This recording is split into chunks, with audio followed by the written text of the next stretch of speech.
generations live in you now.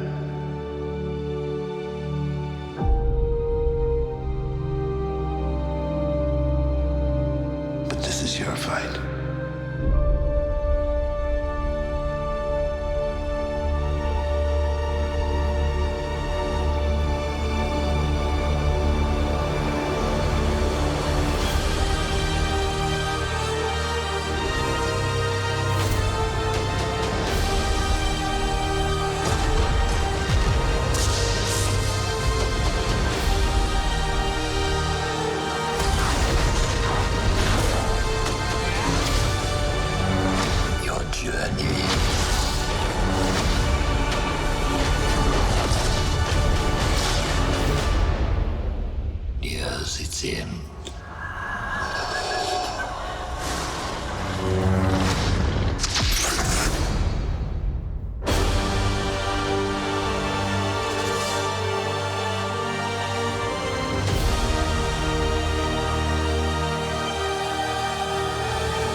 China, the Chinese chicken. You have a drumstick and your brain stops sticking. Hey everyone, this is China Chicken, and I wanted to go over this trailer for Star Wars The Rise of Skywalker. This is Star Wars Episode 9, and they marketed this movie as the last of the Skywalker saga. So it was pretty important when this movie was coming out and the trailers and everything. And as you can see in this trailer, they went through all the first 6 films and showed clips from those and Episode 7 and Episode 8, which came out right before this. So it was really cool to see all these clips kind of converge into one, kind of saying that this is going to finish the Skywalker saga. So it was really interesting to see what they were going to do here with Kylo Ren and Rey and Emperor Palpatine, because we knew at this point that he's back now for some reason. So yeah, we'll kind of just scrub through this trailer and we'll get into it. So like I said, they showed clips from episode 4, 5, 6, and then 1, 2, and 3. And here's some, clips of Obi-Wan and Luke that they show. They show Han Solo, Chewbacca, Leia, and they just softly play the Star Wars theme music in the background with some very nice piano touches on scene changes in this trailer. So I thought that was really good. Really just brings a lot of nostalgia. Makes you want to go back and rewatch all these movies, which I might actually do. It sounds like a good idea to do. So yeah, I thought this was like a really cool trailer to do that, to bring all these 9 movies into one place and make you think, oh, they're really gonna go over everything throughout the entire saga, and this movie is going to be super important. And you also get like feelings like if you haven't even seen these movies before, like, oh, I want to go back and see all these moments and see what's going on here. I'm sure there's not a lot of people that went into this movie that haven't seen the other 8 movies, but hey, you never know.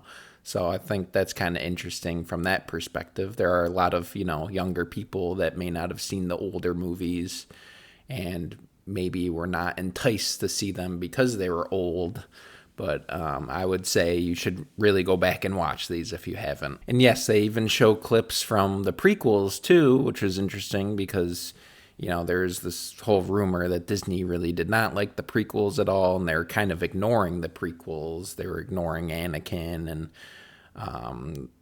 all that stuff, Mace Windu, like here. So all those characters they've kind of ignored up until this point. So it was nice to see them introduce them into this trailer. And then, like I said, they show clips from the movies that just came out as well, episode 7 and episode 8. Here's Kylo Ren. So I think it's really cool that they kind of bring everything into one movie.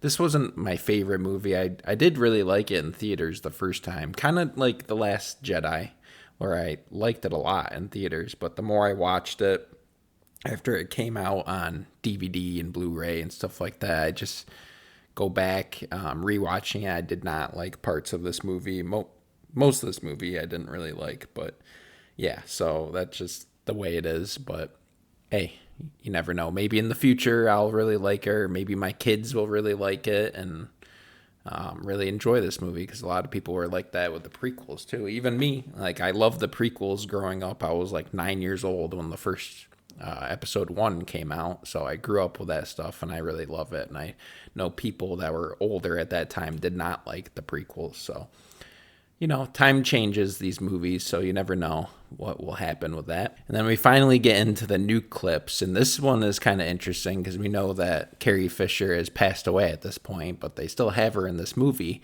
They were able to get use some scenes that were deleted from The Last Jedi and kind of insert her into this. It did kind of look a little weird, but it was nice that they did it. Because she's still, Leia is still alive, but Carrie Fisher has passed away. So very difficult to do, but they were able to do it. And then this really interests me. They have all these old Imperial ships. So it's like, whoa, where do they get these ships? These are not First Order ships. These are Empire Star Cruisers from, 30 years ago. So it's like, how do they get all these? This must be Palpatine. This must be some sort of planet or area that has never been explored before. So that's kind of interesting. And what we're going to get here, we're obviously going to get some sort of huge battle, so that'll be fun to see. And then the ending of this trailer shows this clip here, and we know from the teaser that they're on like the Death Star that has crashed into this planet. So they're like kind of exploring this, and Rey and Kylo eventually has some sort of lightsaber battle on this planet, which is very interesting. So it's kind of cool to see them starting to have this battle here and fight against each other, and what's going to come of that. And then this is the ending clip where everyone freaked out, and it shows Rey with, a double-bladed red lightsaber, and she just looks very evil here, and it's kind of interesting. It makes you think like, whoa, what's going to happen in this movie? But we know now that this was all kind of misdirection, that this did happen in the movie, but it was a very quick little dream sequence that she had on the Death Star, actually. So it was supposed to tell you like what could have been, like if Rey grabbed Kylo Ren's hand in the previous movie at the end of The Last Jedi, she would have, turned to the dark side, would have had red lightsaber, double red lightsaber that kind of like folds up, which is kind of cool. But so we didn't really get this in the movie. It was just a quick little dream sequence, unfortunately. I would have really liked to see Rey turn to the dark side. I thought that would have been a really cool ending to this trilogy, and it would have like led into a new series or trilogy of movies where Rey and Kylo Ren are on the dark side together. That'd be kind of interesting, something that we've never seen in Star Wars. That would have been a really cool idea, but Disney didn't go that direction, unfortunately. So yeah, let me know what you guys think of this trailer for Star Wars The Rise of Skywalker. This was D23 special look, so there's still one more trailer to go that I'll go through, and then I'll probably get into Rogue One and Solo: A Star Wars Story, even though I don't really want to, because I didn't like that movie at all. But I'm going through all the movie trailers, so I might as well go through those. So let me know what you guys think down in the comments below. Did you like this trailer, this D23 trailer that showed clips from all the other movies and clips from this movie as well, obviously? So let me know down below. I'd love to have a conversation with you about these trailers. I really think these trailers are some of the best things that Disney's done. It really hypes you up for the movie. So they do a really good job with that. But yeah, let me know what you guys think. Leave a like, subscribe, and have a great day, everybody. Chickadee China, the Chinese chicken. You have a drumstick and your brain stops sticking.